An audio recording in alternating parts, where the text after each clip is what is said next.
नमस्कार मित्रांनो, मी आपल्या सर्वांचे स्वागत करतो माझ्या ई-नोकरी संदर्भ या यूट्यूब चॅनलवरती. जॉब रिलेटेड काही पण अपडेट असली की आपण सर्वात आधी या यूट्यूब चॅनलवरती अपलोड करत असतो.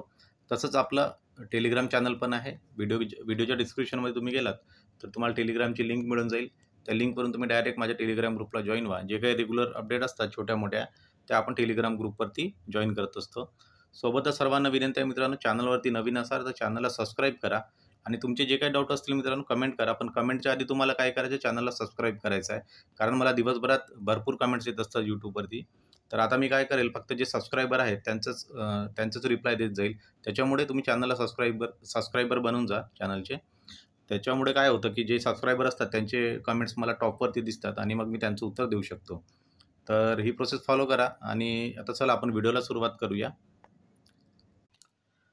तर बघा मित्रांनो, ज्या प्रकारे तुम्ही या थंबनेलमध्ये बघताय, आपण एक पॉईंट या व्हिडिओमध्ये कव्हर करणार आहोत. फॉर एक्झाम्पल, सध्याची नवीन अपडेट काय आहे आरोग्यसेवक भरती, पदभरती संदर्भात. त्याच्यानंतर सर्टिफिकेट विरुद्ध जी मेरिटची लढाई सुरू आहे, यामध्ये जे मेरिटचे कॅन्डिडेट्स आहेत त्यांना आता काय करता येईल याच्यासाठी पण मी तुम्हाला एक माहिती देणार आहे. तर त्याच्यासाठी तुम्हाला हा व्हिडिओ संपूर्ण बघायचा, व्हिडिओ जराही स्किप न करता.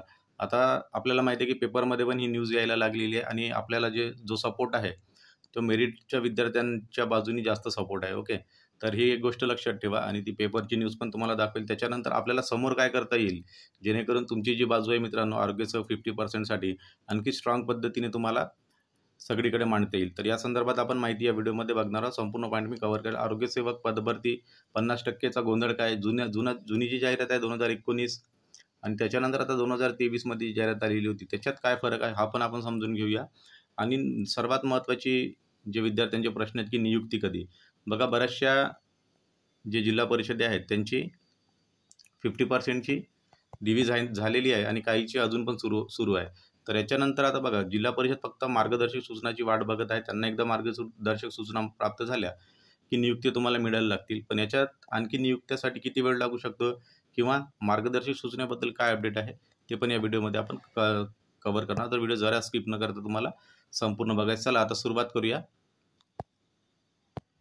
समोर जाण्याआधी मित्रांनो, जर तुम्ही BMC किंवा इतर कोणतीही एक्झामची तयारी करत असाल, BMCचा आता एक स्पेशल कोर्स टर्निंग पॉईंट्स ॲपद्वारे लॉन्च करण्यात आलेला आहे. तर इथे तुम्हाला बघा, एक इथे फ्री डेमो टेस्ट पण बघायला मिळेल. जर तुम्ही हे ॲप डाउनलोड केलं आणि याच्यामध्ये जर गेलं तर तुम्हाला एक डेमो टेस्ट पण बघायला मिळेल. तर याच्यावरून तुम्ही तुमचा जो BMCचा जो कंटेंट आहे आणि येणारी जी एक्झाम आहे, BMCमध्ये आता जवळपास 2000+ जागा येणार आहेत.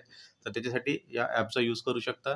त्याच्यामध्ये तुम्हाला संपूर्ण टॉपिक वाईज सिलेबस कव्हर होईल त्याच्यात आणि आपली जी मुंबई महानगरपालिका यांचा जो अधिनियम आहे तो पण इथे कव्हर करण्यात आलेला आहे. तर एकदा ट्राय करा तुम्ही आणि याच्याबद्दल जी काही संपूर्ण अपडेट आपण आपल्या टेलिग्राम ग्रुपवरती टाकलेली आहे.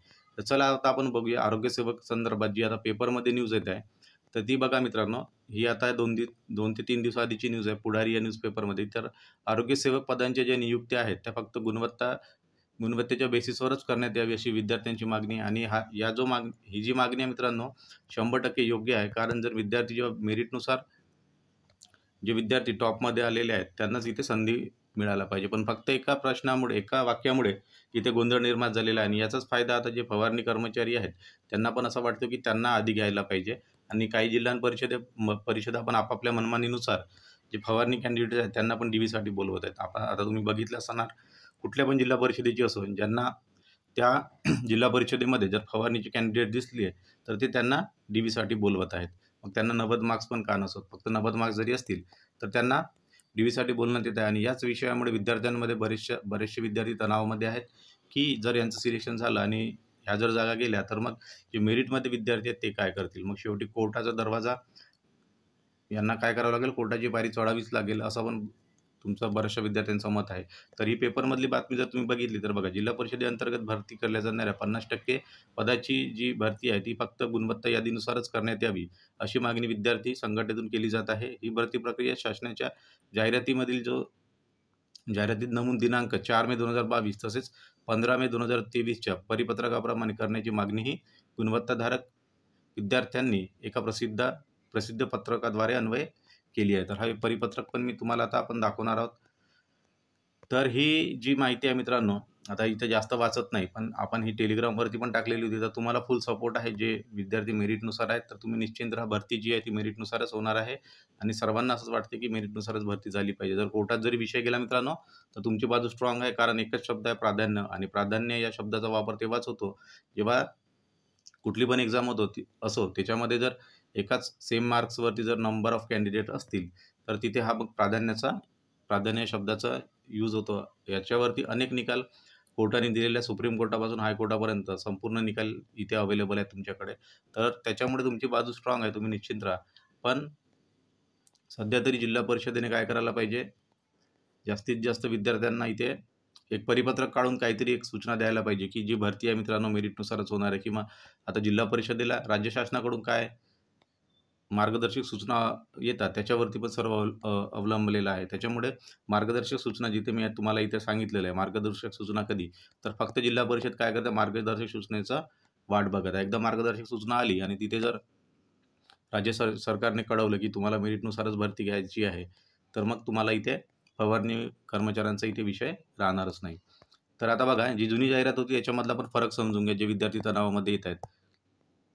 तर बघा, 2019ची जी जाहिरात होती, झेडपीची जाहिरात, तर इथे तुम्ही बघू शकता आरोग्याचं 50% साठी विद्यार्थी काय, ही फक्त जागा तेव्हा त्या टाईममध्ये हंगामी कर्मचाऱ्यांसाठीच राखीव होती. आणि इथे बघू शकता 90 दिवसाचा फवारणी कामाचा अनुभव इथे फक्त आवश्यक म्हटलेला आहे. आणि इथे तुम्हाला फॉर्म भरता येत नव्हते 2019 मध्ये. त्याच्यानंतर 2023ची जाहिरात आली, तर काय होत होतं मित्रांनो, 2005 पासून जे सर्टिफिकेट बंद झाले फवारणी कर्मचारी, तर हे विद्यार्थी एक्झाम पण यांची स्पेशल घेतली तरी एक्झाम पण पास होत नव्हते, कारण यांचं वय खूप झालेलं आहे आणि यांना अभ्यासात यांचं कुठंच मन लागत नाही. फक्त हे काय करत असतात, आता जॉबवरती असतात आणि जसं फवारणीचं काम मिळालं त्याप्रकारे हे जॉब करत असतात आणि पेमेंट उचलत असतात. तर त्याच्यामुळे काय झालेलं होतं, की 2005 नंतर बऱ्याचशा भरती आल्या. 2007, 2013, 2011, 2015 मध्ये पण एक भरती आलेली होती आणि 2019ची भरती. तर यामध्ये पण संधी देण्यात आलेली होती. तर काही विद्यार्थीच, फक्त मोजके विद्यार्थी उरलेले आहेत, जे पास नाही होऊ शकले तेव्हा पण. आणि त्या टाईममध्ये एक्झाम तुम्हाला माहीत आहे, की महापरीक्षा घेत होती. तर तिथे पण ते एक विद्यार्थी पास झाले नाही. आणि आता जो चान्स होता, तर आता तुम्ही विसरू नका, कारण इथे IBPS घेत होती.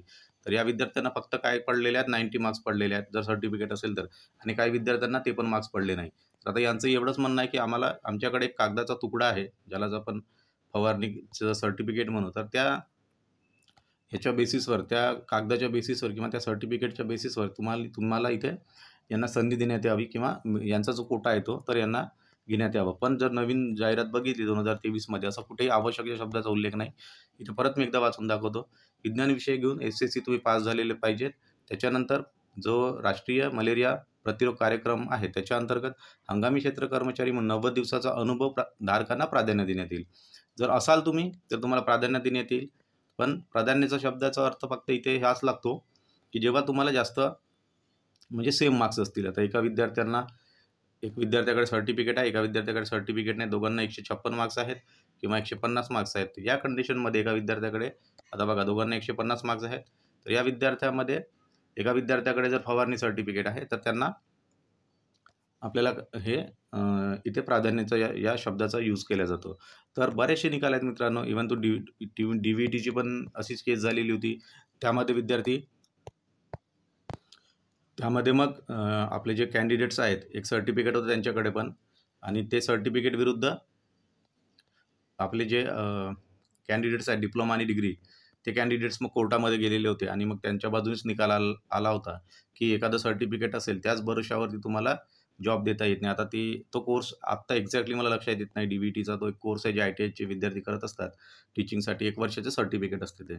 तर तिथे पण हा सेम मुद्दा झालेला होता आणि ती जवळपास 6 ते 8 महिने केस गाजली आणि त्याच्यानंतर कोर्टाने, मॅटने पण विद्यार्थ्यांच्या बाजूने, म्हणजे डिग्री आणि डिप्लोमा विद्यार्थ्यांच्या बाजूने निकाल दिलेला होता. त्याच्यानंतर हायकोर्टात गेली आणि सुप्रीम कोर्टामध्ये पण. तर तुम्ही निश्चित राहा, जर कोर्टात केस गेली तरी तुम्हाला तयार राहायचं. पण कोर्टामध्ये जर केस नाही जायला पाहिजे, त्याच्यासाठी तुम्हाला काय करता येईल, ही पण माहिती आता तुम्हाला पुढच्या स्लाईडमध्ये देतो. तर निश्चिंत राहा मित्रांनो, भरती मेरिटनुसारच व्हायला पाहिजे आणि मेरिटनुसारच घ्यायला पाहिजे, असं सर्वांचं मत आहे. आणि याच्याच संदर्भात काही विद्यार्थ्यांनी बघा आता निवेदन द्यायला पण सुरुवात केलेली आहे. या प्रकारे जर तुम्ही मागण्या केल्या मित्रांनो, अशा प्रकारे जर निवेदनं प्रत्येक जिल्ह्यातील विद्यार्थ्यांनी जर संघटित होऊन 10 ते 15 किंवा 20 ते 25 विद्यार्थ्यांनी जर आपल्या क्षेत्रातील जे आमदार आहेत त्यांना अशा प्रकारे तुम्हाला काय करायचं, निवेदन पाठवायचं आहे. इथे तुम्ही विषय बघू शकता.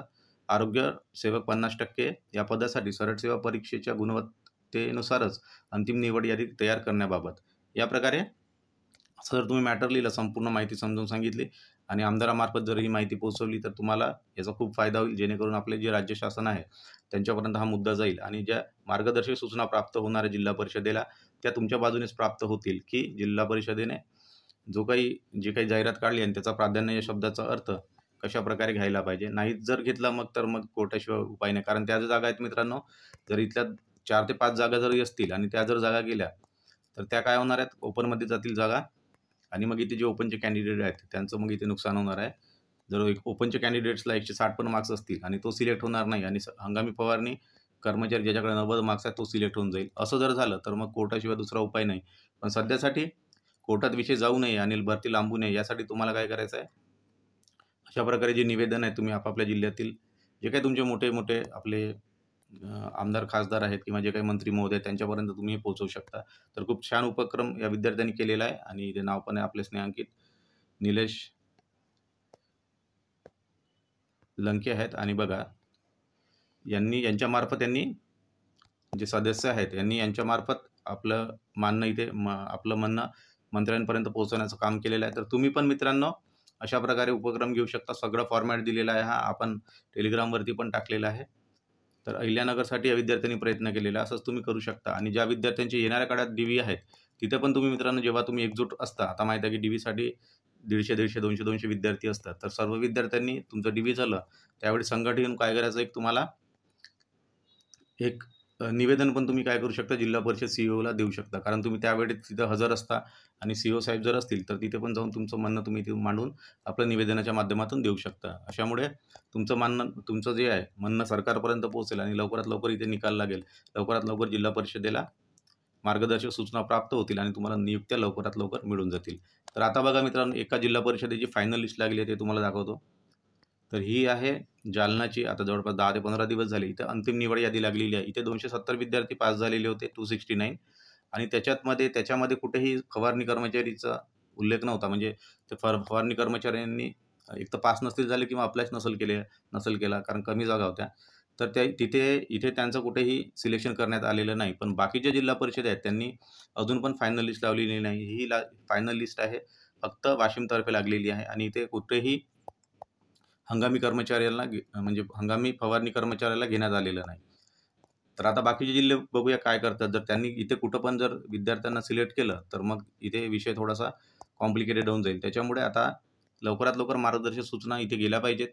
त्याच्यासाठी मित्रांनो तुम्हाला पण मी ज्या प्रकारे सांगितलं त्याप्रकारे तुम्हाला तुमचं म्हणणं लवकरात लवकर मंत्री महोदयापर्यंत पोहोचवणं हे तुमचं काम आहे. संघटित राहा आणि कुठेही तुम्ही डायव्हर्ट होऊ नका. काही विद्यार्थ्यांनी ग्रुप्स तयार केलेले आहेत जे हंगामी फवारणीवाले स्वतः तिथे ॲडमिन आहेत आणि ते काय करतात, विद्यार्थ्यांना वेगळं म्हणजे मिसगाईड करतील किंवा डिमोरलाइज करून तुम्हाला फक्त वाट बघा असं लावतील आणि तुम्ही एकदा वाट बघत बसले की मग फवारणी कर्मचाऱ्यांचं सिलेक्शन होऊन जाईल. त्याबद्दल पण मी नंतर कधी ना कधी बोलेल. आता तो विषय वेगळा आहे. सध्या तुम्हाला एवढंच फोकस ठेवा की जी मी तुम्हाला माहिती सांगितली ही माहिती आय होप तुम्हाला समजली असेल या जाहिरातीतील फरक.